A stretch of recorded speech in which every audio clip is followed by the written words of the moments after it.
We also want him to rest because he can't even talk. Poor man. 85% on room air drops down to 82 just by answering a question. So we want to improve his rest, so we want to cluster his care, right? We want to conserve his energy. We want to do the best we can to maintain adequate nutrition or improve his nutrition. What are we going to do? What are we going to give him?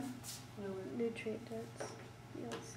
Nutrient dense. Small, frequent, nutrient dense meals.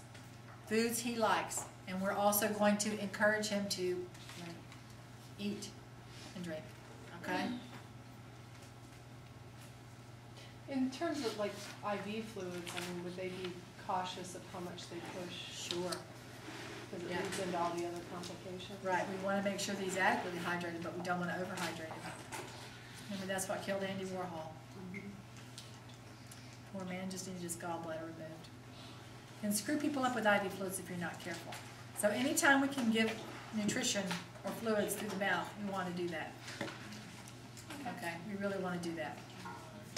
And so what are we measuring? Ins and outs. And taking out. And we surely do want to be weighing him every day.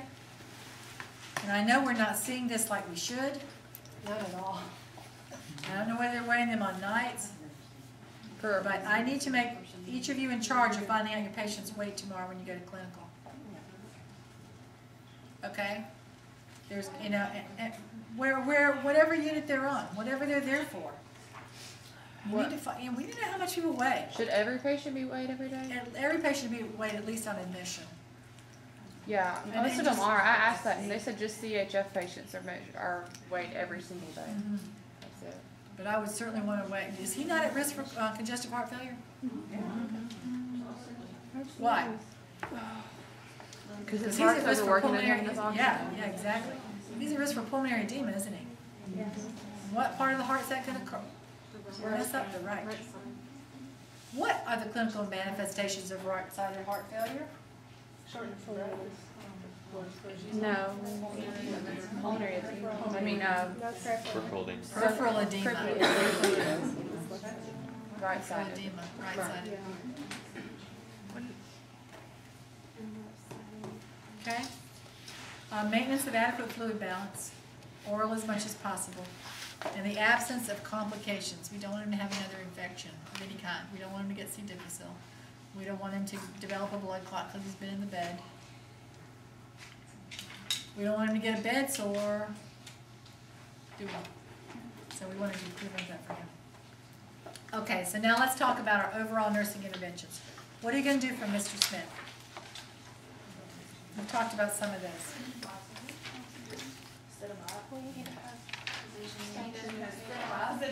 Sit him up, what position? Semi-fellows to high fellows. Semi-fellows, okay? Would you put them in the orthoptic position? Beg pardon? You know, they have the orthoptic position where you come and land in. I hope he's not going to need that. That's a hard position to rest in. Initially, when someone's very, very short of breath, you might need to move them forward. But that's not comfortable for very long. So semi-Fowler's is pretty comfortable. Semi-Fowler's with a pillow under each arm, so his arms are kind of floated. Spans his chest. Okay? What about the oxygen? Y'all haven't had this yet either. Can you think? Do we want to be pumping cold, dry air into his nose? It should be humidified. Really, anything, really all oxygen, nasal oxygen, all oxygen should be humidified, but certainly more than, I might be misquoted by ATI. Really anything more than 3 liters should be humidified. It's not comfortable. Nasal O2. So it should be warmed and humidified. So you're going to provide him with warm humidified oxygen depending upon his status. Okay, and you're going to titrate it. And what labs are you going to monitor as his nurse? ABGs. And you're going to monitor his pulse ox, aren't you? Okay. And you're going to monitor the rate of his respirations. And you're going to watch his response to your interventions, right? You know, maybe just putting him in semi-Fowler's and elevating his arms will raise his O2 from 85 to 86. But at 85, I'm probably going to want to give him O2. Yes, Hope. What about an expectorant? We'll get there. Right now, you can't order that as a nurse. What's the best expectorant? Water. Salt water. Water. Well, adequate hydration. Okay? Should we get this guy to do the incentive formula? Probably so, maybe. We'll see. I don't know if he could do an incentive spirometer right now. I think he'd be too tired. So we're going to give him oxygen. We're going to monitor his pulse oximetry, his blood gases. Yes, Kelly. Did you say the titrate of oxygen?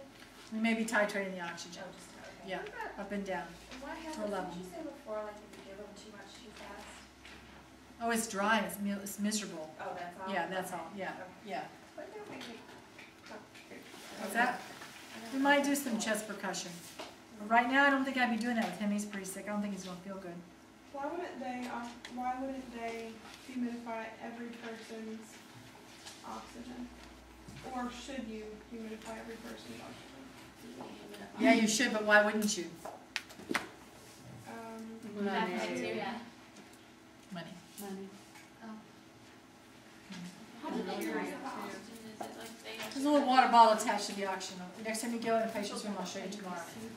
Okay, you have the O2, you put it, okay? Can I ask, you say money, but a little container of water underneath the oxygen. I mean, I would think that would be something Times how standard. many? I mean, I don't understand that one. I don't understand a lot of those ones. Okay, because I've seen it on some, but not on others. Right, and it depends upon the flow rate of the oxygen. And different hospitals will have, I think it's above 3 I was just liters. gonna say, I think it's above 3. And it used to be, you couldn't give anybody nasal O2 above 4 liters, but they've got some new high-flow nasal cannula out there that I've recently heard about that you can give them up to 10 liters. We'll do oxygen modalities later on in the week. Okay. But really, typically, you put somebody on a mask if they have to have, usually if they've got to have it more than 4 or 6 liters, they really need to be on a mask. I had a patient who was on 10. Nasal cannula, he may have had one. There's some new fancier nasal, I don't know the names of them. We'll do it, but I'm gonna have somebody else do oxygen modalities because that is not mine. Hold on, we got too much, People use the nasal during the day, but because they're mouth breathers, they use the I use mask the mask at night. at night. Yes, When you say it has to be titrated, do we know how to do that? How do you know how much oxygen to do? at this level nursing student, you don't. But Like later talking about later on, you know, and depending upon your institution, and depending upon what your support is from respiratory therapy. But you as a nurse, if you're in ICU, you're gonna be titrating it, yeah. And it is a nurse Response. position. Yes, yes. What kind of cultures are you gonna get? Sputum?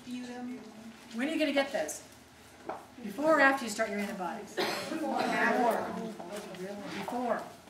Okay, you want antibiotics on board within 4 hours from the time you make the initial diagnosis, presumptive or otherwise of pneumonia. So you want to try to get the blood cultures and the sputum specimens before you start antibiotics. 4 hours is a lot of time. It's a lot of time. Really within 1 hour is ideal. You get them in there, you pop them in there, you get sputum specimens as fast as you can. And doing blood cultures fast, okay? What are you going to do about anything abnormal that you find? You're going to report it. Exactly. Exactly. Are you going to ask him a lot of open-ended questions? Can't really talk. So it's okay. This is one time when it might be okay to ask a yes or no question. All right. I love it when I can't talk. Incentive spirometry, and you're going to encourage him to cough. So you are going to use incentive spirometry every hour while he's awake. So you'll see Q1H W/A.